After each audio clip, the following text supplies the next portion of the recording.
There are doors we open, not because we wish to, but because we cultivate how to remain present. The first of these doors is the illusion of control. We convince ourselves that if we hold on tightly enough, if we plan meticulously and resist the natural flow of life, we can shape the world to our liking. But life is not a machine to be mastered. It is a river to be navigated. The harder you cling to the rocks, the more the current pulls at you, and the more exhausted you become. Chaos seeps in through the cracks of your resistance, not because life is cruel, but because you refuse to flow with it. The second door is the trap of attachment. We bind ourselves to things, to people, to outcomes, believing they are essential to our happiness. We say, I must have this or I cannot lose that, but in clinging so tightly we suffocate the very things we desire. Attachment is like holding water in your hands. The tighter you squeeze, the faster it slips through your fingers. When the water is gone, all that remains is emptiness and the shadow of longing. This emptiness invites the demons of despair, jealousy, and resentment. The third door is the seduction of avoidance. Discomfort is a teacher, and truth often comes with a sting. Yet we run from it. We distract ourselves with noise, with entertainment, with endless tasks that keep us from looking inward. But what we avoid does not disappear. It lingers in the shadows, growing larger and more menacing. When you avoid the darkness within, you give it power. It becomes a force that whispers doubt, fear, and regret into the corners of your mind. The mind itself is a trickster, the architect of these doors. It creates narratives, stories of who you are and what you need, stories that fuel your sense of control, attachment, and avoidance. But the mind, left unchecked, is like a wild animal. It is not evil, it is simply untamed. When you believe every thought, every fear, every desire, you step closer to opening these doors. Ego plays its part too as the gatekeeper. It tells you that you must win, that you must be right, that you must be more. The ego whispers, you are not enough, and in believing this, you open yourself to the demons of inadequacy and comparison. Ego thrives on separation from others, from nature, and from the present moment. In this separation, it invites chaos, because the further you drift from unity, the more fragmented you become. Living in resistance is the culmination of these doors. You resist what is because you believe it should be something else. But life does not bend to your will, nor does it need to. Resistance creates tension, and tension opens the floodgates to frustration, anger, and sorrow. It is not life that brings these demons, it is your insistence that life be different than it is. Yet there is a key that can keep these doors closed. It is presence. Presence is not passive. It is an active surrender to what is. When you are present, you see the illusion of control for what it is, a mirage. You recognize that attachment binds you, while freedom lies in letting go. You understand that avoidance only strengthens the shadows, while facing them diminishes their power. Harmony is the antidote to these doors. Not control, not force, but harmony. To move with life, rather than against it, is to invite peace. To let go of what you cannot hold, to face what you fear, and to accept what you resist, that is the art of living without demons. In harmony, you find that the doors remain closed, not because you lock them, but because you no longer need them. The illusion of control begins with the belief that we can dictate the outcomes of our lives through sheer willpower and determination. This belief is seductive because it promises certainty and safety in a world that often feels chaotic. We tell ourselves that if we plan carefully enough, work hard enough, or think far enough ahead, we can avoid failure, loss, or disappointment. Yet, life's complexity defies these calculations. The more we try to control every aspect, the more we find ourselves overwhelmed by variables we could not predict. This sense of overwhelm reveals the futility of our attempts to master what cannot be mastered. In the pursuit of control, we often narrow our focus, trying to eliminate all uncertainty.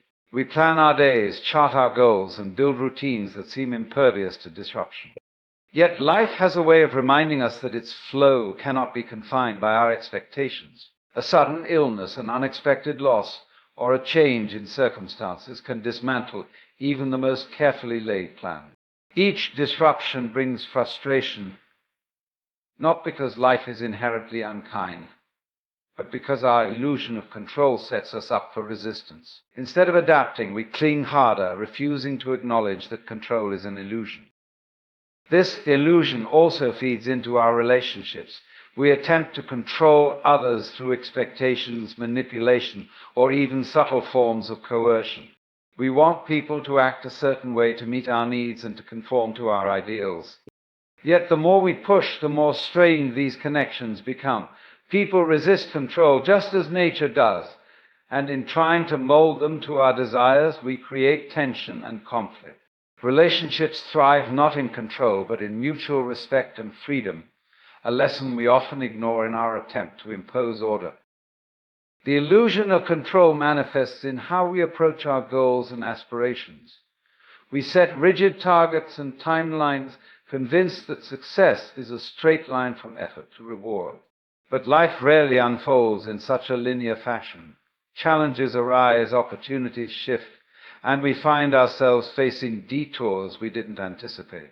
Instead of embracing these detours as part of the process, we resist them, believing they are obstacles rather than opportunities for growth. This resistance blinds us to the possibility that life's unpredictability often leads to outcomes we couldn't have envisioned. Our attachment to control extends to our emotions and inner world. We strive to regulate every thought, to suppress every fear, and to maintain an image of composure. Yet the more we try to control our inner experience, the more turbulent it becomes. Emotions, like the weather, move and shift in ways that are beyond our grasp. Instead of allowing them to flow, we create resistance by denying or suppressing them. This resistance amplifies their intensity, making us feel more out of control than ever. Control also shapes how we view time. We treat it as a commodity to be managed, scheduled, and optimized. We fill our calendars with tasks, striving to extract maximum productivity from every moment. Yet in doing so, we lose the spontaneity and presence that make life rich and meaningful. Time, much like life itself, resists being boxed in. The more we try to manage it, the more it seems to slip through our fingers, leaving us feeling perpetually behind. The illusion of control often stems from fear of uncertainty, fear of failure, fear of the unknown. We seek control as a way to shield ourselves from these fears, believing that if we can just manage everything perfectly, we can avoid pain. But life's very essence includes uncertainty and risk. By trying to eliminate these elements, we rob ourselves of the richness that comes from embracing the unknown. Growth, creativity, and joy often arise not from control, but from surrender. This illusion also affects our perception of success. We equate success with mastery, with having everything under control. Yet, some of the most meaningful successes come from moments of letting go, from trusting the process rather than trusting dominated.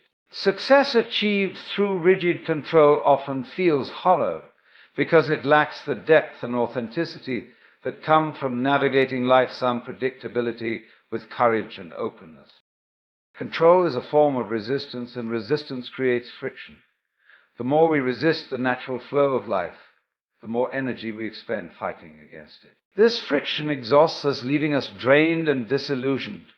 Instead of finding peace, we find ourselves in a constant battle, a battle we can never truly win because life is not meant to be controlled. It is meant to be lived with all its imperfections and uncertainties. Our fixation on control often blinds us to the beauty of spontaneity and the wisdom of surrender. When we release our grip, we open ourselves to experiences that we could never have planned for. Life becomes less about imposing our will and more about responding to the present moment with curiosity and flexibility. This shift doesn't mean passivity. It means engaging with life as it is, rather than as we think it should be. The illusion of control is deeply ingrained in our culture and psyche. From a young age, we are taught to set goals, make plans, and take charge of our destiny. While these practices have value, they also create a mindset that sees uncertainty as a problem to be solved rather than a reality to be embraced.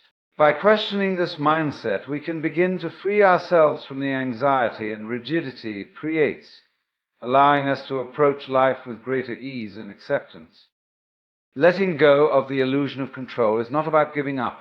It is about finding balance.